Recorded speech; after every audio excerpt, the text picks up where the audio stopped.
हरिओम.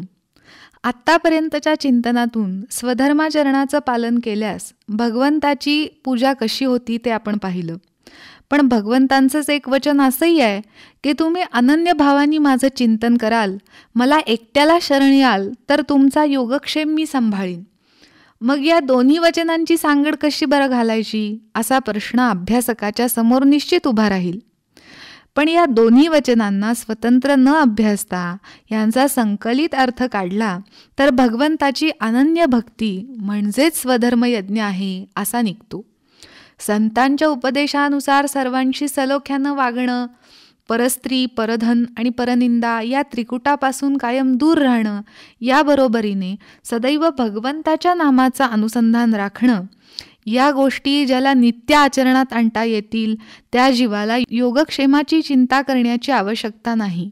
उपजीविकेसाठी सन्मार्गाने आणि स्वकष्टार्जित धन मिळवून त्यातील काही भाग परोपकारार्थही खर्च व्हावा. अशा तऱ्हेने आपल्या हिश्शाला आलेलं कर्तव्य कर्म निरीच्छ होऊन करणं हे श्रेयस्कर ठरतं. मुळात परमार्थाचं प्रयोजनच निरीच्छ होण्याकरता आहे. व्यवहारामध्ये भरपूर संपत्ती असणं, मुलं असणं, सर्व प्रकारच्या ऐहिक सुखाच्या वस्तू भोगायला मिळणं म्हणजे भगवंताची कृपा आहे असं आपण समजतो. पण संत मात्र असं समजत नाहीत.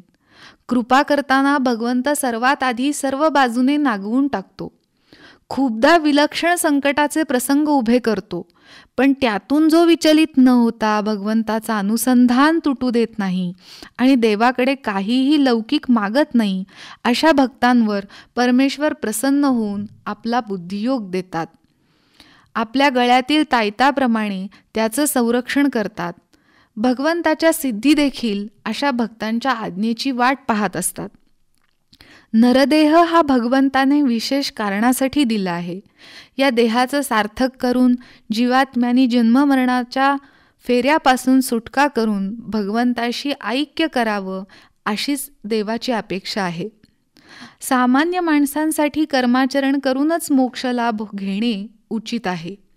जसे बाळ खूप प्रयत्नांनी मातेचे स्तनपान करते, त्या बाळाला पंचपक्वान्नाचा उपयोग नाही आणि आवश्यकताही नाही.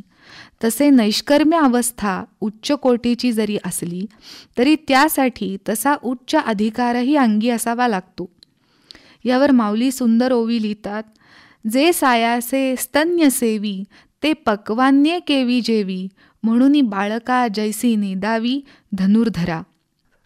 सामान्यांसाठी सत्कर्माचा उपदेश करून केवळ चालत नाही, तर तो श्रेष्ठ पुरुषांनी आचरणही करून दाखवावा लागतो. म्हणून माऊलींनी तेच करून दाखवले. ज्ञानी माणूस परमेश्वराकडे कर्तृत्व सोपवून कर्माकडे त्रयस्थ बुद्धीने पाहतो. त्यामध्ये राम करता ही भावना असल्यामुळे शुभाशुभ कर्माचं फळ त्याला बाधत नाही.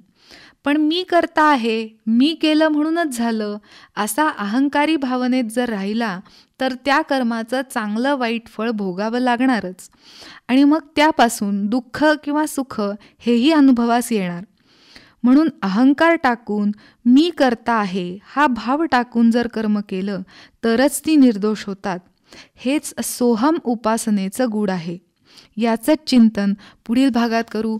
तोपर्यंत रामकृष्ण हरी.